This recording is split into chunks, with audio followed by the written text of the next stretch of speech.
Hi friends, welcome back to Samtanu creations. Friends, ನಾನು ಆಗ್ತಾ ಇರೋ ಡಿಸೈನಿಗೆ 6 ಎಳೆ ದಾರ ತಗೊಂಡಿದ್ದೀನಿ. ಹಾಗೆ ನೀಡಲ್ ನಂಬರ್ 8 ತಗೊಂಡಿದ್ದೀನಿ. ನೀವು ಬೇಕು ಅಂದರೆ 10 ಕೂಡ ತಗೋಬೋದು. ಸ್ಟಾರ್ಟಿಂಗಲ್ಲಿ ಲಾಕ್ ಮಾಡ್ಕೊಳ್ಳೋಣ. ಈ ರೀತಿ ಬ್ಯಾಕ್ ಸೈಡ್ ಇರೋ ಥ್ರೆಡ್ನ ಫ್ರಂಟಿಗೆ ಎಳ್ಕೊಂಡು ನಾನಿಲ್ಲಿ 2 ಸಲ ಸಿಂಗಲ್ ಕ್ರೋಶದಲ್ಲಿ ಲಾಕ್ ಮಾಡ್ತಾ ಇದ್ದೀನಿ. ಈ ರೀತಿ 2 ಸಲ ಲಾಕ್ ಮಾಡಿ ಆದಮೇಲೆ 2 ಚೈನ್ನ ತಗೋಬೇಕು.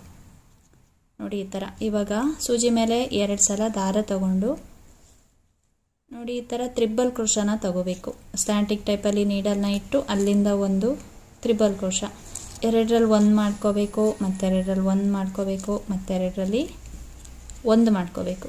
ಸ್ಟಾರ್ಟಿಂಗಲ್ಲಿ ಲಾಕ್ ಮಾಡ್ಕೊಳ್ಳೋದು, ಮತ್ತು 2 ಚೈನು, 1 ತ್ರಿಬಲ್ ಕ್ರೋಶ.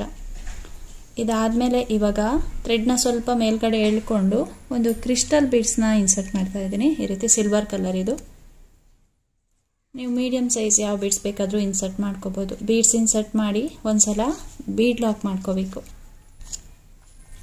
ಈ ರೀತಿ ಈಗ ಸೂಜಿ ಮೇಲೆ ಒಂದ್ಸಲ ದಾರ ತಗೊಂಡು ಇವಾಗ ಏನೊಂದು ತ್ರಿಬಲ್ ಕ್ರೋಶ ತಗೊಂಡಿರ್ತೀವಲ್ವಾ, ಅದಕ್ಕೇನೆ ಡಬಲ್ ಕ್ರೋಶಗಳನ್ನು ತಗೊಳ್ತಾ ಹೋಗ್ಬೇಕು. ನೋಡಿ, ಈ ಥರ ಸೂಜಿ ಮೇಲೆ ಒಂದ್ಸಲ ದಾರ ತಗೊಂಡು ಡಬಲ್ ಕ್ರೋಶ 2ರಲ್ಲಿ 1 ಮಾಡ್ಕೋಬೇಕು, ಮತ್ತು 2ರಲ್ಲಿ 1 ಮಾಡ್ಕೋಬೇಕು. ಇನ್ನೊಂದು ಡಬಲ್ ಕ್ರೋಶನ ತಗೊಳ್ತಾ ಇದ್ದೀನಿ. ಇದೇ ಥರ ಟೋಟಲ್ ಆಗಿ 4 ಡಬಲ್ ಕ್ರೋಶಗಳನ್ನು ತಗೋಬೇಕು. 2 ಆಗಿದೆ. ಈಗ 3ನೇದು, ಈಗ 4ನೇದು. ಈ ರೀತಿ 4ನೇ ಡಬಲ್ ಕ್ರೋಶ ಆದಮೇಲೆ ಥ್ರೆಡ್ನ ಸ್ವಲ್ಪ ಮೇಲ್ಗಡೆ ಎಳ್ಕೊಂಡು ಒಂದು ಸ್ಮಾಲ್ ಬೀಡ್ಸ್ನ ಇನ್ಸರ್ಟ್ ಮಾಡ್ತಾ ಇದ್ದೀನಿ.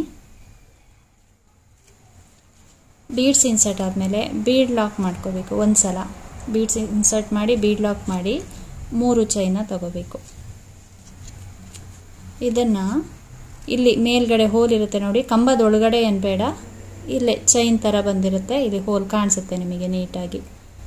ಈ ಹೋಲಿಗೆ ಹೋಗಿ ಒಂದ್ಸಲ ಈ ಥರ ಸಿಂಗಲ್ ಕ್ರೋಶದಲ್ಲಿ ಲಾಕ್ ಮಾಡ್ಕೋಬೇಕು. ನೋಡಿ, ಈ ಥರ ಪಿಕಾಟ್ ಡಿಸೈನ್ ಆಯಿತು. ಈಗ 4 ಡಬಲ್ ಕ್ರೋಶಗಳನ್ನು ತಗೋಬೇಕು. ಮತ್ತೆ 4 ಡಬಲ್ ಕ್ರೋಶ. 1 2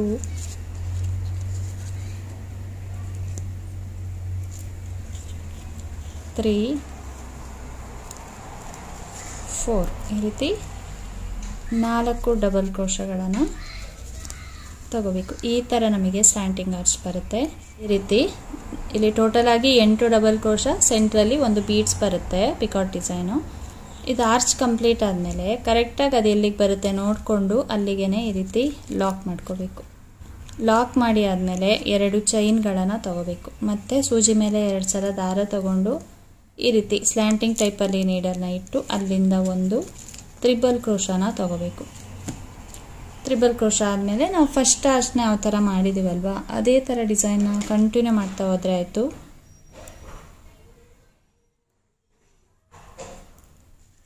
ನೋಡಿ, ಈ ಥರ ಬೀಡ್ಸ್ನ ಇನ್ಸರ್ಟ್ ಮಾಡಿ ಬೀಡ್ ಲಾಕ್ ಮಾಡಿಕೊಂಡು ಈ ತ್ರಿಬಲ್ ಕ್ರೋಶನೇ ನಾವು ಬೇಸ್ ಲೈನ್ ಥರ ಮಾಡ್ಕೋಬೇಕು. ಟೋಟಲ್ ಆಗಿ 6 ಡಬಲ್ ಕ್ರೋಶ ಬರುತ್ತೆ. ಅದು 6 ಅಲ್ಲ, 8 ಡಬಲ್ ಕ್ರೋಶಗಳು ಬರುತ್ತೆ. ಸೆಂಟರ್ ಗ್ಯಾಪಲ್ಲಿ ಒಂದು ಪಿಕಾಟ್ ಡಿಸೈನ್ ಬರುತ್ತೆ. ಆ ರೀತಿ ನಾವು ಮಾಡ್ಕೋಬೇಕು. ನೋಡಿ, 3 ಆಯ್ತಲ್ವಾ. ಈಗ 4ನೇ ಡಬಲ್ ಕ್ರೋಶ. ಇದಕ್ಕೆ ನಾನಿಲ್ಲಿ ಬೀಡ್ಸ್ನ ಇನ್ಸರ್ಟ್ ಮಾಡ್ತಾ ಇದ್ದೀನಿ. ಥ್ರೆಡ್ನ ಎಳ್ಕೊಂಡು ಈ ರೀತಿ ಬೀಡ್ಸ್ನ ಇನ್ಸರ್ಟ್ ಮಾಡ್ಕೋಬೇಕು. ಬೀಡ್ ಲಾಕ್ ಮಾಡ್ಕೋಬೇಕು. ಮತ್ತು 3 ಚೈನ್ ಬರುತ್ತೆ. ಇದೇ 4ನೇ ಡಬಲ್ ಕ್ರೋಶದ ಮೇಲ್ಗಡೆ ಹೋಲ್ ಇರುತ್ತೆ ನೋಡಿ, ಅಲ್ಲಿಗೆ ಹೋಗಿ ಒಂದ್ಸಲ ಸಿಂಗಲ್ ಕ್ರೋಶದಲ್ಲಿ ಲಾಕ್ ಮಾಡ್ಕೋಬೇಕು. ನೆಕ್ಸ್ಟು ಮತ್ತೆ 4 ಸಲ ಡಬಲ್ ಕ್ರೋಶನ ತಗೋಬೇಕು.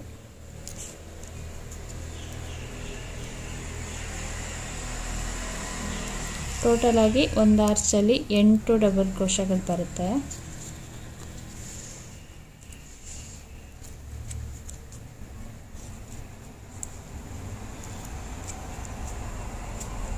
ಈಗ ಇದನ್ನು ಕರೆಕ್ಟಾಗಿ ಅದು ಎಲ್ಲಿಗೆ ಬರುತ್ತೆ ನೋಡಿಕೊಂಡು ಅಲ್ಲಿಗೆ ಸಿಂಗಲ್ ಕ್ರೋಶದಲ್ಲಿ ಲಾಕ್ ಮಾಡ್ಕೋಬೇಕು. ಇದಾದಮೇಲೆ 2 ಚೈನು ಮತ್ತು ಒಂದು ತ್ರಿಬಲ್ ಕ್ರೋಶ. ಇದೇ ಥರ ಡಿಸೈನ್ನ ಕಂಟಿನ್ಯೂ ಮಾಡ್ತಾ ಹೋಗಬೇಕು. ಫ್ರೆಂಡ್ಸ್, ನೋಡಿ, ಡಿಸೈನ್ ಕಂಪ್ಲೀಟ್ ಆದಮೇಲೆ ಈ ರೀತಿಯಾಗಿ ಕಾಣಿಸುತ್ತೆ. ಡಿಫ್ರೆಂಟಾಗಿ ತುಂಬಾ ಚೆನ್ನಾಗಿ ಬರುತ್ತೆ. ಡಿಸೈನು ಈಸಿ ಇದೆ. ಆರ್ಚ್ ಕಂಪ್ಲೀಟ್ ಆದಮೇಲೆ ಲಾಸ್ಟಲ್ಲಿ ಈ ರೀತಿ ಸಿಂಗಲ್ ಕ್ರೋಶದಲ್ಲಿ ಲಾಕ್ ಮಾಡ್ಕೋಬೇಕು. ಲಾಕ್ ಮಾಡಿ ಆದಮೇಲೆ 2 ಇಲ್ಲ 3 ಚೈನ್ಗಳನ್ನು ಹಾಕಿ ಥ್ರೆಡ್ನ ಕಟ್ ಮಾಡಿದ್ರೆ ಡಿಸೈನು ಕಂಪ್ಲೀಟ್ ಆಗುತ್ತೆ. ಫ್ರೆಂಡ್ಸ್ ನೋಡಿ, ಡಿಸೈನ್ ಕಂಪ್ಲೀಟ್ ಆದಮೇಲೆ ಈ ರೀತಿಯಾಗಿ ಬರುತ್ತೆ. ತುಂಬಾ ಈಸಿಯಾಗಿ ಹಾಕುವಂಥ ಡಿಸೈನ್ ಇದು. ತುಂಬಾ ಚೆನ್ನಾಗಿ ಕಾಣಿಸುತ್ತೆ, ಡಿಫ್ರೆಂಟಾಗಿ ಈಸಿ ಇದೆ ಡಿಸೈನು. ನೀವು ಈ ಬೀಡ್ಸಿಗೆ ಬದಲಾಗಿ ಪರ್ಲ್ ಬೀಡ್ಸ್ಗಳನ್ನು ಕೂಡ ಹಾಕ್ಕೋಬೋದು. ಈಸಿಯಾಗಿ ಹಾಕುವಂಥ ಸ್ಲ್ಯಾಂಟಿಂಗ್ ಡಿಸೈನ್ ಇದು. ಗ್ರ್ಯಾಂಡಾಗಿ ಕಾಣಿಸುತ್ತೆ ನೋಡಿ, ಈ ರೀತಿಯಾಗಿ ಬರುತ್ತೆ. ನಿಮಗೆ ಕುಚ್ಚಬೇಕು ಅಂತ ಹೇಳಿದ್ರೆ ಇಲ್ಲಿ ಗ್ಯಾಪಲ್ಲಿ 4 ಚೈನ ಹಾಕ್ಕೊಂಡ್ರೆ ಕುಚ್ಚನ್ನ ಕಟ್ಕೋಬೋದು. ಅಂದರೆ 1-2-3 ಆರ್ಚ್ಗಳಾದಮೇಲೆ ಕುಚ್ಚನ್ನ ಕಟ್ಟೋ ಥರ ಮಾಡಿ ಚೆನ್ನಾಗಿ ಕಾಣಿಸುತ್ತೆ ಡಿಸೈನು. ಈಸಿ ಇದೆ. ಸ್ಯಾರಿಗೆ ಯಾವ ರೀತಿ ಮ್ಯಾಚ್ ಆಗುತ್ತೆ ಆ ರೀತಿ ಬೀಡ್ಸ್ಗಳನ್ನು ಹಾಕ್ಕೊಂಡು ಈ ಡಿಸೈನ್ನ ಮಾಡ್ಕೋಬೋದು. ಫ್ರೆಂಡ್ಸ್, ಇವತ್ತಿನ ಈ ಡಿಸೈನ್ ನಿಮಗೇನಾದರೂ ಇಷ್ಟ ಆಗಿದ್ದರೆ ಒಂದು ಲೈಕ್ ಮಾಡಿ, ಶೇರ್ ಮಾಡಿ, ಕಮೆಂಟ್ಸ್ ಮಾಡಿ, ಹಾಗೆ ಸಬ್ಸ್ಕ್ರೈಬ್ ಮಾಡಿಕೊಂಡು ವಿಡಿಯೋನ ನೋಡಿ. Thank you friends. Thanks for watching. Thank you.